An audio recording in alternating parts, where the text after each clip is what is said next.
terima kasih banyak kepada ibu-ibu semua yang telah berhadir pada hari ini, yang meninggalkan pekerjaannya di rumah, meninggalkan suaminya, meninggalkan anak-anaknya untuk dapat berhadir pada hari ini dalam rangka pencegahan dan penanganan stunting. Nah ibu-ibu, sebelum kita lanjut pada modul 5, saya ingin menanyakan dulu sedikit tentang materi kita pada bulan yang lalu. Kira-kira masih ada yang ingat? Coba ibu yang coba warna hitam. Tentang apa? Pencegahan dan penanganan stunting melalui pemenuhan kesejahteraan bayi baru lahir dan ibu menyusui. Ya, betul sekali. Kira-kira apa-apa yang harus kita penuhi ibu? IMD. Siapa lagi? Ya, coba satu lagi. Memberi ASI eksklusif. Ya, oke. Tepuk tangan buat kita semua. Nah ibu-ibu semua, sekarang kira-kira nih pada bulan lalu kan kita ada membuat tabel jati diri. Kira-kira sudah ibu penuhi semua? Sudah. Ya, oke. Selanjutnya pada hari ini kita akan belajar pada modul 5.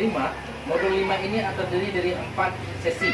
Yang pertama, memberikan stimulasi pada bayi usia 0 sampai 1 bulan, memberikan stimulasi pada bayi usia 6 sampai 1 tahun, memberikan stimulasi pada anak usia 1 sampai 2 tahun, memberikan stimulasi pada anak usia 2 sampai 6 tahun.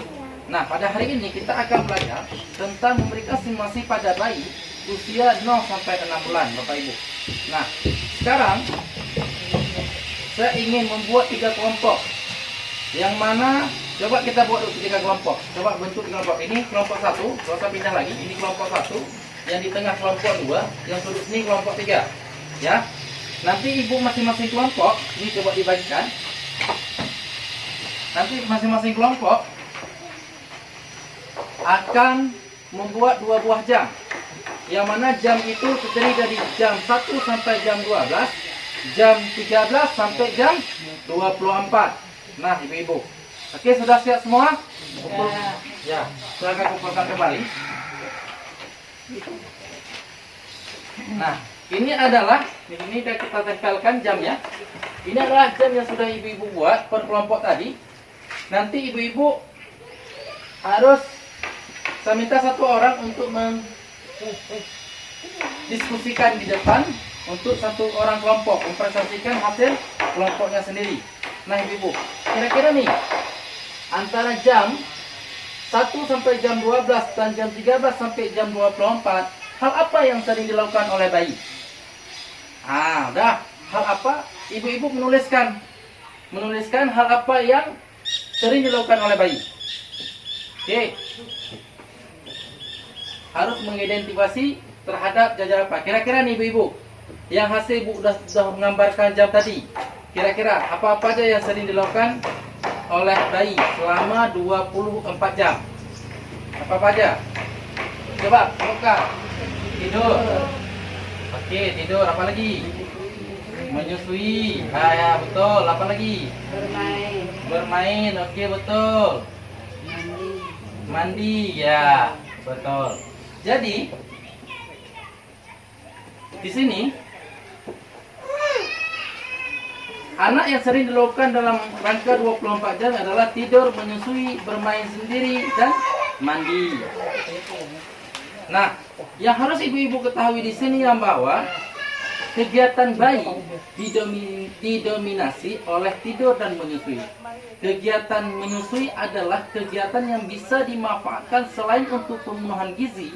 Bayi juga bisa memberikan stimulasi.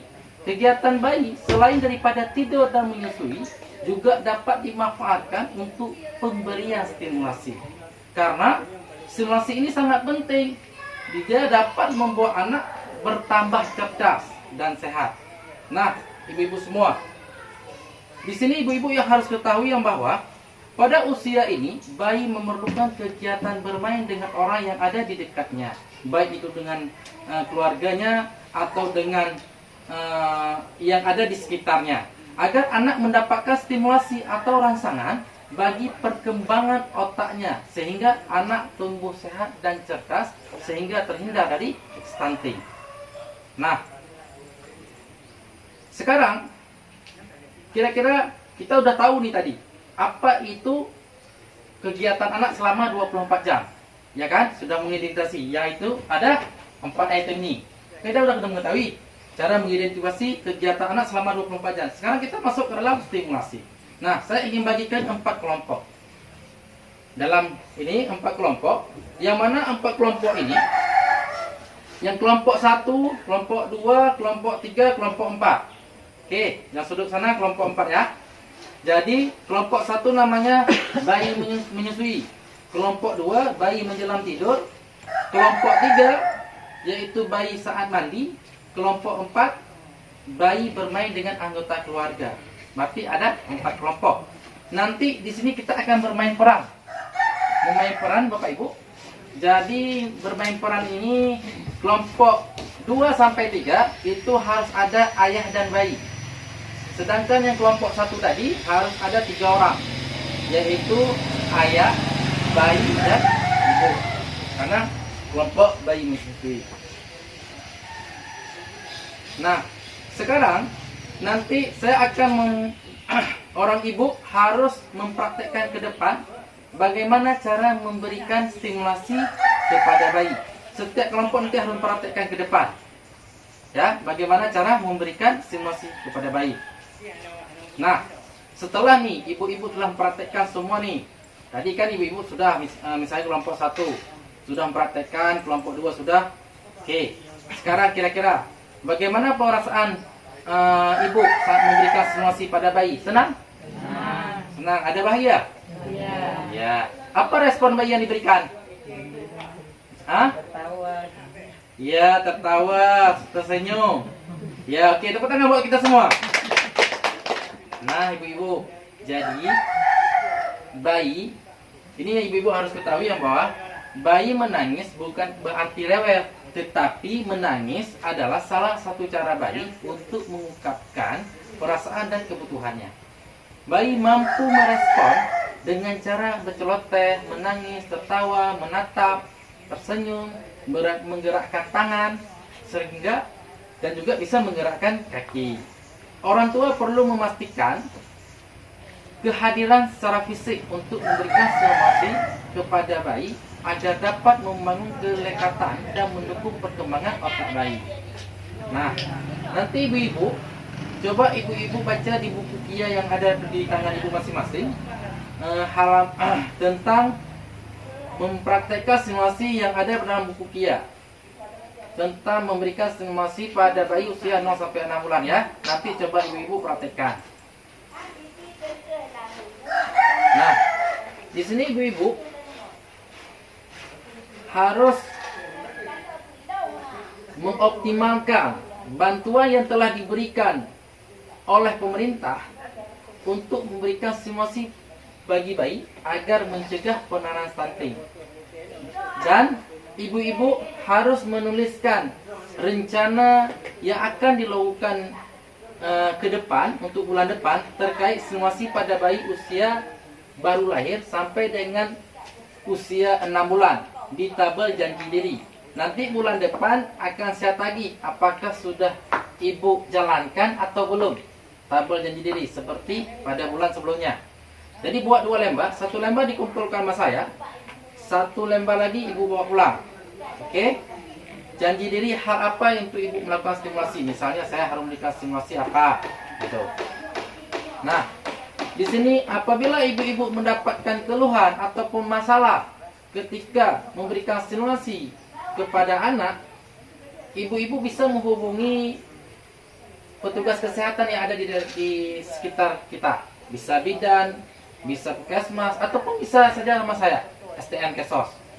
Nah, sebelum saya tutup, saya ingin mereview nih sedikit tentang pelajaran kita pada hari ini, Ibu.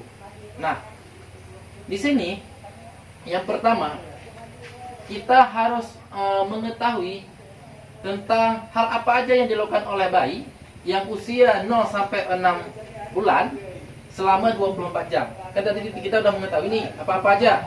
Yang pertama, bayi adalah kegiatannya sering tidur, menyusui, bermain bersama.